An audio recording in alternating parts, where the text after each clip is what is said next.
The movie opens in July 1994 in Britain. A young programmer named Stefan Butler is preparing for an important interview. He has a meeting at Tuckersoft, his favorite video game company, where he plans to present his game, Bandersnatch. He is transforming a choose-your-own-adventure book, Bandersnatch by Jerome F. Davies, which belonged to his late mother, into an innovative adventure game. This game is unique as it is based on a book that allows the player to choose their own story from given options, creating a new universe with different timelines and conditions based on each decision. During breakfast, it becomes evident that Stefan harbors some resentment towards his father, though the reason for this is not immediately clear. After mentioning his game to his dad, Stefan asks him what he would like for breakfast. Here, the first of many choices is presented to the viewers. They make a choice about which cereal Stefan will take, setting the stage for the unfolding story. After breakfast, Stefan heads out for interview. On the way to ease his mind, he takes out an album from his collection and plays it. Viewers also have the choice to pick the album. Stefan has to present his idea to Tuckersoft, a video game company led by Mohan Thakur and home to renowned game creator Colin Rittman. Upon arrival, he meets inspirational game developer Colin, who shows him a glimpse of his upcoming game. However, due to the game still being in development, it crashes due to an overload. On the other hand, the company's boss, Mohan, is highly impressed by Stefan's idea and offers him the opportunity to develop the game from his office. Stefan faces a pivotal decision: to accept or decline the company's help in developing his game. If he chooses to accept, we get to one of the endings. Colin warns him that he has taken the wrong path. 5 months later, the game is launched but is heavily criticized as being designed by committee. It seems as if the company released the game in a hurry to make money, and it received a rating of 0. Stefan becomes very disappointed and contemplates starting over, bringing the story back to the moment of the offer, where the viewer must make the same choice again. Everything unfolds exactly the same for Stefan, except this time Colin is already aware of Stefan, much to Stefan's surprise. However, Stefan does not remember him, but he remembers in detail the reason for Colin's game crashing, leaving both of them astounded. When Mohan offers Stefan a job again, Stefan is surprised but agrees on the condition that he should be allowed to develop the game from his own home, allowing him to design it according to his vision. Stefan wants full creative control. Mohan accepts the deal as long as Stefan completes the game before Christmas. Stefan decides to develop the game independently from his bedroom, with a tight deadline in September. Seeking relief, he visits Dr. R. Haynes for therapy. It is revealed that depression has been a part of Stefan's life since childhood. His mother once made him a stuffed rabbit, which he cherished dearly. However, his father considered it a girl's toy and hid it from Stefan without informing him. The next morning, when Stefan's mother was supposed to take him to his grandma's house, but he couldn't find the toy and ended up boarding a later train without it. Tragically, this delay resulted in an accident, leading to her mother passing away. Stefan holds his father responsible for the incident, believing that if his father hadn't hidden the toy, the accident wouldn't have occurred. To cope with this trauma, Stefan reluctantly attends frequent therapy sessions with a psychiatrist at his father's insistence. During these sessions, Stefan often reflects on his dream job and discusses the events surrounding his mother's accident. During a session, Stefan reveals to Dr. Haynes the story of his mother's death, when he was 5 and his father took away his stuffed rabbit toy. Stefan refused to leave without it, causing his mother to be delayed.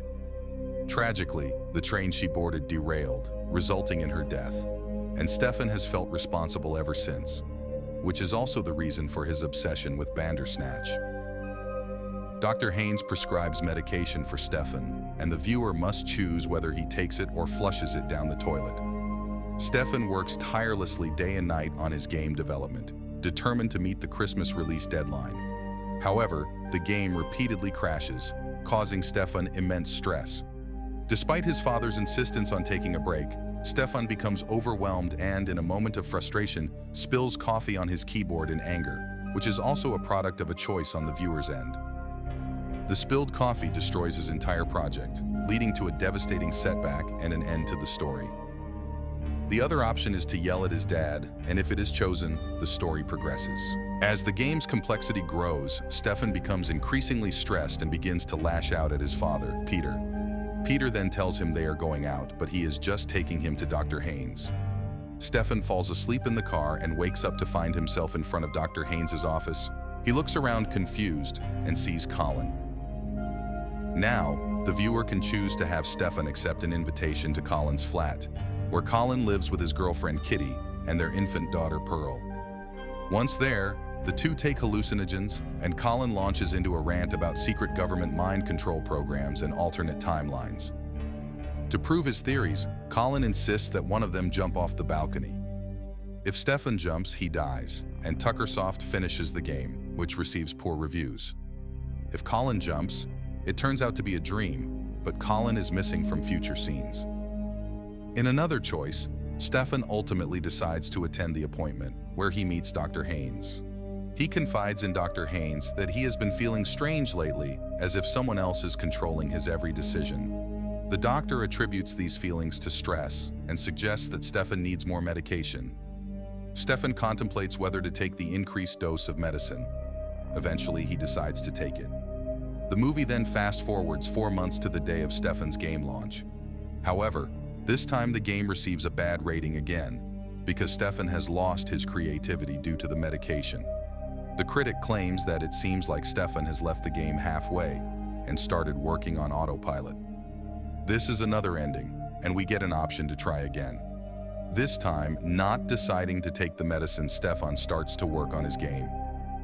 3 weeks have passed, and Stefan remains busy with his tasks. Before the release, when Mohan needs a demonstration of the game, it crashes again. Stefan has only 1 week left to fix it. Before leaving, Colin gives Stefan a documentary videotape about the book's author, Jerome F. Davies, hoping it will be inspirational for him. Stefan plays the videotape during a stressful work session. As he watches, the story of Jerome F. Davies, the book's author, is revealed. In his adventure, Bandersnatch, Davies believed that every choice in life could open a new universe. Each decision creates a new reality with the same character but in different situations, and this cycle repeats with every choice. According to his research, multiple universes multiply after each decision. Davies theorized that humans lack the power to make decisions and have no free will. They don't control everything. They are merely points in a multiverse controlled by someone or something else. Obsessed with his research, Davies started believing that his wife was in contact with a secret agency, drugging him and performing psychiatric tests on him. This belief drove him to madness, leading him to behead his wife and cover the walls with her blood. As the deadline for the game approaches, Stefan starts to feel that he is being controlled by external forces. His life begins to parallel that of Jerome F. Davies, about whom he just learned through a book and a documentary provided by Colin. Like Davies, Stefan starts seeing the recurring branching pathway symbol, which seemingly led Davies to behead his own wife. Seeing the lines on the videotape filled with lion symbols, resembling the character named Pax in his game and flowchart, Stefan becomes very nervous. When the game fails again, he gets extremely frustrated and, in anger, breaks the keyboard. However, the viewers are presented with another choice and the scene resets. This time, instead of breaking the keyboard in anger, Stefan vents his frustration on the table, which surprises even him. He decides to leave his work behind and take a rest. Then, Stefan goes to sleep holding a family photo. As Stefan's mental state deteriorates, the viewer can choose from several options to explain who is controlling him, including revealing that he is being watched on Netflix in the 21st century. The viewer might also discover a locked safe containing either Stefan's old toy rabbit or documents indicating he is part of a monitoring experiment. There are numerous possible endings. Stefan might choose to fight his therapist, only to find out that he is actually on a film set and that his dad is a fellow actor. In one scenario, Stefan seemingly travels through a mirror to his 5-year-old self to die with his mother in a train crash, causing him to die suddenly in the present. In other paths, the viewer can make Stefan kill his father with the choice to either bury or chop up the body. If he buries it, Stefan is jailed before the game is released. If Stefan dismembers his father's body, the game is successfully released, but Stefan is arrested shortly afterward, leading to the game being recalled and destroyed. Other scenes depict Mohan, Colin, and Kitty arriving at Stefan's house, with options to kill these characters. Some endings reveal the critical reception of the Bandersnatch game and the fate of Tuckersoft, which might go out of business. In other endings, the story jumps to the present day, where an adult Pearl, now a programmer for Netflix, is attempting to adapt Bandersnatch into an interactive film. The viewer can choose for her to either pour tea over her computer or destroy it, suggesting she might follow the same tragic path as Davies and Stefan. The movie ends here.